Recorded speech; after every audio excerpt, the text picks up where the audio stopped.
Hi everyone, thanks for watching my learning progression presentation for EMA 500. Today we're going to be exploring a set of high school algebra standards relating specifically to quadratic functions through a learning progression perspective. And I've sort of Frankensteined these standards into an example problem that we're going to work through later on in the video. But before we do that, let's take a look at our learning objective. So at the secondary level, we want students to be able to analyze and interpret quadratic functions using all three representations: graphic, symbolic, and numeric, while using the processes of factoring and completing the square to show zeros, extreme values, and symmetry of the graph, as well as interpreting these terms within a given context. Now, given the fact that we'll be working with quadratic functions, we can quickly draw a connection to essential understanding 3C, specifically the second half of it relating to the vertex form of a quadratic function and any real zeros it may possess. And as a point of order, while we walk through the progression, we'll track our connections to the essential standings in the top right. Our grade level content standards will be tracked progressively on the left, and we're going to be working through a learning progression that shows the fundamental building blocks that students develop in primary, elementary, and middle school that we'll be leveraging to solve our high school problem. Grade level content standards will be tracked progressively on the left, and along the way, I'll call out some examples of how students might engage in the standards for mathematical practice, which you'll be able to see in the bottom right. Now, starting in primary school, we're going to talk about a couple of standards relating to operations and algebraic thinking that provide an essential foundation for future algebraic success, and they're in first grade. Sorry, kindergarten, there's a lot of important work going on there, but first grade is where students begin to use numbers more flexibly, and that's what I want to highlight. They're in Cluster B, understand and apply properties of operations and the relationship between addition and subtraction. The first actually covers two concepts: the commutative property and the associative property. Now, students aren't expected to know the formal name for these properties yet, but this is where they'll begin to leverage these properties flexibly as strategies to assist with computation through grouping, rearranging, and regrouping. And this is a great example of where students are making use of structure in our number system and engaging in Math Practice 7. I cannot stress this enough, that the ability to work flexibly with the operations in our number system is essential to their future success in algebra. So the second standard, which is already on your screen, is understand subtraction as an unknown add-in problem. Oh, look, an unknown. Are you sure we can't call that a letter yet? Fine. This is probably why I'm going to teach high school. I want my math like I want my soup, with letters in it. Anyway, this unknown add-in problem is another opportunity for students to engage in Math Practice 7, so they can notice the structure that exists in the relationship between the different terms on either side of the equal sign in a subtraction problem, which highlights the inverse relationship between addition and subtraction. And, hey, look at that. We also have essential understanding 4D into our progression. Let's see if we find any others as we move along. Now, taken together, these three concepts are extremely important to have in our back pocket as we move into working with variables in 6th grade. But before we get there, off to elementary we go. So here, we're going to talk about a couple of standards relating to the work students do in 3rd grade, because this is when students are beginning to use operations of multiplication and division. And some of you might be able to guess the first standard I'm going to call out. I mean, back in 1st grade, I definitely thought the commutative and associative properties of addition were important, right? Well, as it turns out, we also now have the commutative and associative properties of multiplication to use in strategies for solving problems. Huzzah! But wait, there's more. If you act now, I'll throw in the distributive property for only A times the sum of B and C. Wait, or is it AB plus AC? Can I get a price check on the distributive property? Oh, they're the same. That's kind of the whole point. Huh. Oh well, I clearly like my letters. Can I have them yet? Oh, you have unknown value problems with multiplication and division in 3rd grade too? And you use a question mark or a blank, huh? Awesome. Where were we? Oh, the distributive property.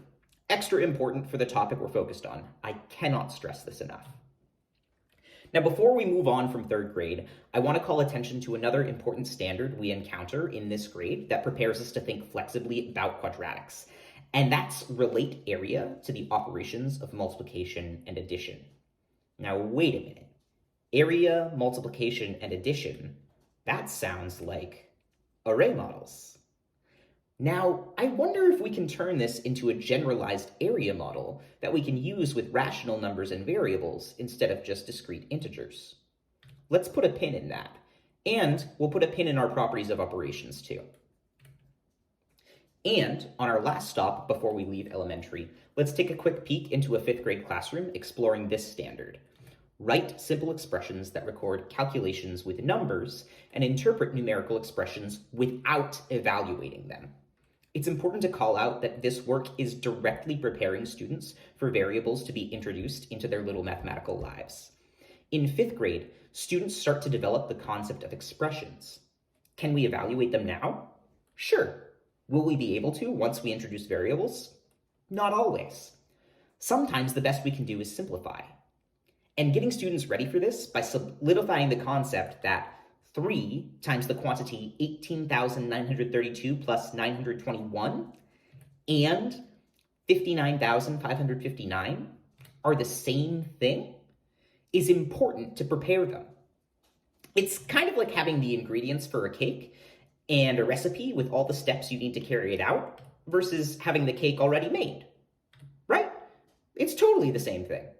My comparison works. It's not a false equivalence. I have no idea what you're talking about. Okay, maybe it's not the same. And now I want cake. Luckily, we're about to go to middle school. Maybe they'll have cake there. Finally, we are here. We made it to 6th grade. Now, where are my letters? That's a lot of letters. There are a wealth of relevant standards in middle school, starting with the introduction of variables in 6th grade. Throughout middle school, students will become familiar with the difference between expressions versus equations. They expand the concept of equivalent expressions into this new realm of numbers that now includes letters, and can contextualize these equivalent expressions in different ways, and view them as different ways of thinking about a given underlying context. Oh, and of course, in 8th grade, they're typically formally introduced to functions as single-valued mappings of inputs and outputs, as in Essential Understanding 1A. But they've secretly been working with them all along, and not knowing it. Okay, some of them do know, but we're not the best at keeping secrets, which would be unfortunate if we were ancient mathematicians and someone wanted to duel us for our job. Then, it might be nice to have a secret proof that nobody knows about, for job security. And for those of you that have no idea what I'm talking about, do yourself a favor and watch this video about some epic math tools that brought about the introduction of imaginary numbers. I highly recommend it. Okay, we're here. Once again, here are our learning objectives in case anyone's totally lost. That's okay, I'm lost too. We can be lost together. On to our example problem, which says, while standing on the edge of an 80-foot tall bridge, I threw a baseball straight up and let it fall into the water below the bridge. The height of the baseball above the water is h of t, h, a function of time, t in seconds, as defined by the relation h of t equals negative 16t squared plus 64t plus 80. So there's our context. Now, the students are asked some questions, and they're told to record their answers in a table so that they can use them to sketch a graph of the function after. The questions are, when does the baseball hit the water? When does the baseball reach its maximum height? What is the maximum height? How long does it take before the ball falls back down to its original height? And how do you know?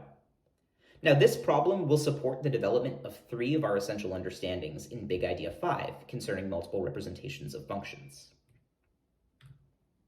So our first question is, when does the baseball hit the water?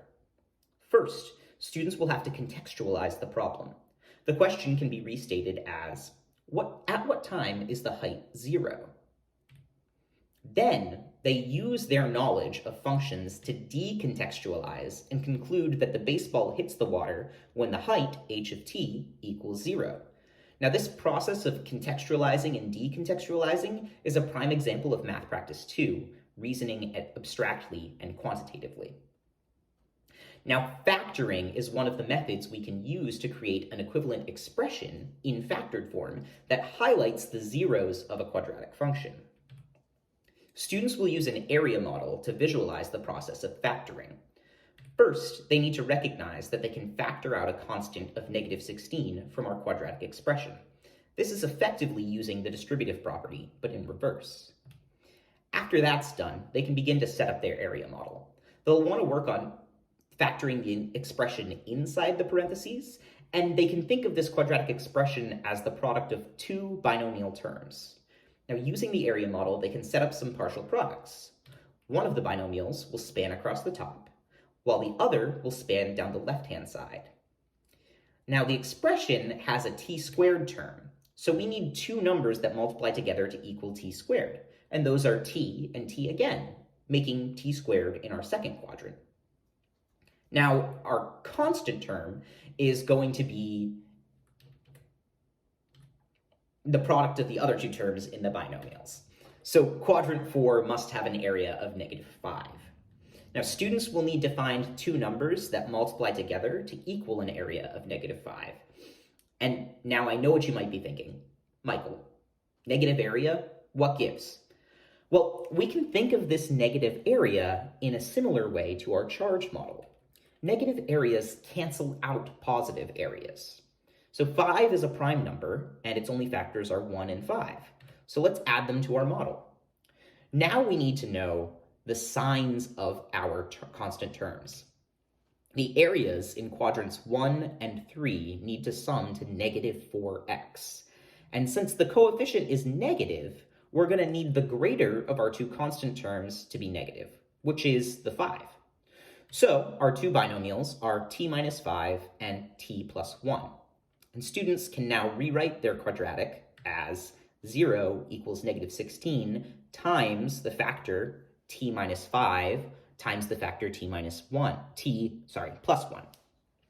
Now, students should recognize the value of the factored form of a quadratic function is in its ability to highlight the zeros because of the zero product property, connecting us to essential understanding 5b and 5c. Now, after students become proficient using the area model, they'll hopefully begin to engage in math practice 7 by recognizing the structure of factoring as partial products and start to be able to abstract the idea into simply, I need to find two numbers that multiply to the constant term and sum to the coefficient of the t term. So back to our problem, we've identified a 0 at +5 and -1. Remembering our context that t is time, we can restrict our domain to positive values of t, and the answer to our first question is t equals 5 seconds. We'll add that to our table and move on to the next couple of questions. The next one says, when does the baseball reach its maximum height? And what is that maximum height? Now, for these, students will need to complete the square, and again, they'll use an area model to visualize what's happening in the symbolic notation. We're going to manipulate our expression inside the parentheses a bit. Remember, we're multiplying it by a constant, so any input that makes what's inside 0 will make the entire expression 0. So students will need to set the inside expression equal to 0, and remember that they have a constant factor of 16 to apply later. The t² term can be thought of as a square with sides of length t, giving an area of t². And, as we saw in our other model, they can think of the -4t term as a rectangle with sides of length -4 and t, giving it an area of -4t. Now, the sum of these areas is the t² and the -4t rectangle has to equal 5. So here is where the magic of complete the square really comes in handy. We'll divide the -4t rectangle in half and position them as shown. Now the students have two rectangles of length of area -2t and a square of t². Our area model is starting to look similar to the one we created while factoring, but there's something missing, isn't there? This square in quadrant 4. Well, we know what the area would be. -2 times -2 is 4, so let's add that in. But students will need to remember that if we change the value of one side of the equality, we also have to change the other side to keep the equation balanced. So now we have t squared minus 4t plus 4 equals 5 plus 4. And we can see from our area model that the factored form of the expression on the left side is t minus 2 squared. And this is super helpful, right? Because if they want to solve for zeros now, they could just do so by taking the square root of each side. But we already know our zeros, and we're looking for the extreme value. So let's bring the 9 back to the other side of the equation and recognize that now we have an expression equal to 0. So we can substitute it back into the original equation to replace our term inside the parentheses. So now we have an equation that looks like this. We can distribute the -16 coefficient on each of the terms inside the first set of parentheses and get 0 equals 144 minus 16 times the quantity t minus 2 squared. This is the vertex form of the quadratic function. Here again, students should be engaging in math practice 7 and see this as 144 minus 16, a positive number times a square, which will always be positive for real values of t not equal to 0, eroding some of that 144. This means that our maximum must occur when the second term equals 0, which only happens if t minus 2 equals 0, which, again, only happens when t equals 2. And since when t equals 2, the entire second term is equal to 0, the maximum height must be 144 feet, occurring at t equals 2 seconds. So as students become familiar with the complete the square method, there's also an opportunity for them to engage in math practice 8 by recognizing that the process is the same, and using the same reasoning, they can potentially abstract the generalized quadratic formula by performing the process of completing the square with generalized constants. Okay, back to our problem. We've identified that the maximum occurs at t equals 2 seconds, where the baseball reaches a height of 144 feet. Let's move on to our final couple of questions. How long does it take before the ball falls back down to its original height, and how do you know? Now, there are a couple of different ways students could try to tackle this one. They could solve for t when h of t is equal to 80, but it's much quicker if they're able to recognize that since we have our vertex, we can engage in math practice 8 and recall the reflective symmetry of the graph across the vertical line through the vertex, and conclude that since h of 0 equals 80, and the vertex occurs at t equals 2, then our other time when h equals 80 is going to be the same distance away from 0 as our axis of reflection is, or when t is equal to 4. And we'll add that to our table, and the students will use these 4 points to sketch our parabolic graph. Whew, that was a lot of math. Last but not least, I want to talk about where the student will leverage these symbolic and graphic representations in the future, and that's calculus. Essential Understanding 5D is at the heart of calculus, where students start to explore the concept of a derivative. As it turns out, our symbolic representation is helpful to help us determine the slope of the tangent lines at any point along our function, which would be our instantaneous rate of change. Contextually, it's the velocity of the baseball at any given point in time, t. So the derivative of our function is not really that difficult to calculate.